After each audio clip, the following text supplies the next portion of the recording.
ထောင်ခုနှစ်ရာပြည့်နှင်ဝင်းကျင်ကတည်ရှိခဲ့တဲ့စော်ဘွားနန်းတော်ဟောင်းကြီးဟာတမိုင်းကျောင်းတွေနဲ့အတူထူးဆန်းတဲ့ကောလာဟလတွေလည်းရှိခဲ့ပါတယ်။2015ခုနှစ်မိုးတွင်းကာလမှာရန်ကုန်ကနေတမိုင်းတုတေသနာပြုဖို့လာရောက်တဲ့စီးစာဆွေလူငင်တယောက်လွိုင်းခေါ်ကိုရောက်ရှိလာပါတယ်။သူဟာမြို့ကန်တို့ရဲ့တားမြစ်ချက်ကိုဂရုမစိုက်ဘဲအဲ့ဒီဟော်နန်းဟောင်းကြီးထဲမှာညအိတ်တဲခိုးကိုဆုံးဖြတ်ထဲပါတယ်။စီးစာဟာဟော်နန်းကြီးတဲ့ရောက်တဲ့ပထမဆုံးညမှာပဲထူးဆန်းတာတွေစတင်ကြုံတွေ့ရပါတော့တယ်။စီးစာဟာလွိုင်းကော်မြို့ရဲ့ဟော်နန်းဟောင်းကြီးရဲ့ကျမ်းပြင်ပေါ်မှာထူးဆန်းတဲ့ကရင်ရိုးရငွေလက်ကောက်တစ်ဖက်ကိုကောက်ရခဲ့ပါတယ်။အဲ့ဒီလက်ကောက်ကိုကင်လိုက်တဲ့ခဏမှာပဲသူ့ရဲ့အာယုံထဲမှာနှင်းစီနန့်လိုရနံ့တစ်မျိုးနဲ့အတူအေးဆက်ဆက်လက်တစ်ဖက်ကသူ့လက်ကိုလာကင်တယ်လို့ခံစားလိုက်ရပါတယ်။အဲ့ချိန်မှာစီးစာဟာထင်လန့်စွာရှေ့ကိုမော့ကြည့်ခဲ့ပေမဲ့ဘာမှမတွေ့ခဲ့ရပါဘူး။ထို့နောက်ညတန်းကောင်ရဲမှာစီးစာဟာအိမ်မက်ရောင်တယ်လို့နဲ့ဟော်နန်းရဲ့လာတာဆောင်ကိုထွက်လာခဲ့ပါတယ်။အဲ့ဒီမှာ1900ပြည့်နှစ်ဝန်းကျင်ကဝတ်စုံကိုစင်မြန်းထားတဲ့အလွန်လှပတဲ့အမျိုးသမီးငယ်တူကိုတွေ့လိုက်ရတယ်။သူမဟာစော်ဘွားသမီးတော်နန်းကြာဖြူပါဟဲ့။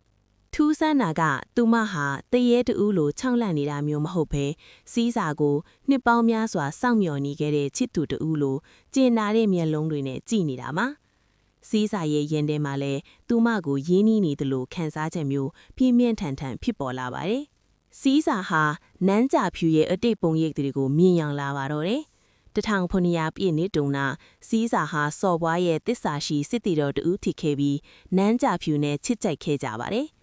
ဒါပေမဲ့စစ်ပွဲတစ်ခုအတွင်းစီးစာတိုက်ပွဲကျသွားခဲ့ပြီးနန်းကြာဖြူဟာဒီဟော်နန်းကြီးထဲမှာပဲသူ့ကိုစောင့်ရင်းအချစ်စိတ်တွေနဲ့ယူကျုံမရအထစ်ကအဆုံးစီရင်ပြီးဘဝကူးသွားခဲ့တာပါ။သူမရဲ့ဝိညာဉ်ဟာ2015ခုနှစ်အထိဒီနေရာမှာပဲတစ္ဆာရှိစောင့်ဆိုင်နေခဲ့ပြီးသူမရဲ့ချစ်သူလူပြန်ဝင်စားလာမယ့်အချိန်ကိုမျှော်လင့်နေခဲ့တာဖြစ်ပါတယ်။ဒါပေမဲ့ဒီအချစ်ဆက်လန်းမှာအနောက်အရှက်ရှိပါတယ်။အဲ့ဒါကတော့နန်းကြာဖြူကိုတစ်ဖက်တက်ချစ်ခဲ့ပြီးသူမချစ်သူစီးစားကိုလှုပ်ကြံခဲ့တဲ့နန်းတွင်းအမတ်ဟောင်းရဲ့ဝိညာဉ်ဆိုပါ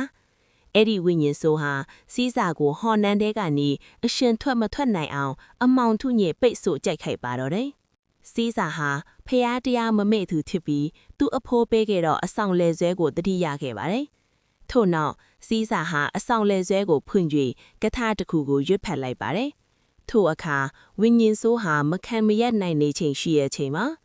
စီးစာဟာသူကောက်ရထားတဲ့ငွေလက်ကောက်ကိုနန်းကြာဖြူရဲ့ဝိညာဉ်စီပြန်ပေးလိုက်တဲ့အချိန်မှာပဲအလင်းတန်းတစ်ခုထွက်ပေါ်လာပြီးဝိညာဉ်ဆိုးကိုနှိမ်မြင့်နိုင်ခဲ့ပါတယ်။မိုးလင်းခါနီးအချိန်မှာနန်းကြာဖြူဟာပြုံးလျက်နဲ့စီးစာကိုကြည့်ပြီးတိုးတိုးလေးပြောခဲ့ပါတယ်။မောင်ဒီဘဝမှာတော့မောင်စိတ်ချမ်းသာအောင်နေထိုင်မှာတော့နှောင်ကျိုးနေကနေကျမလက်ပေးလိုက်ပါပြီ။စီးစာနိုးလာတဲ့အခါမှာတော့သူ့လက်ထဲမှာငွေလက်ကောက်မရှိတော့ပါဘူး။ဒါပေမဲ့သူ့ရဲ့ရင်ဘတ်ပေါ်မှာတော့ရှေးဟောင်းအခရာနဲ့ရေးထားတဲ့ထာဝရဆိုတဲ့စာတိုးလေးပါတဲ့စက္ကူစိတ်တလေးကြံ့ရစ်ခဲ့ပါတယ်။2015ခုနှစ်ရဲ့နေရောင်အောက်မှာဟော်နန်းကြီးဟာအရင်ကထက်ပိုပြီးအေးချမ်းသွားပါတော့တယ်။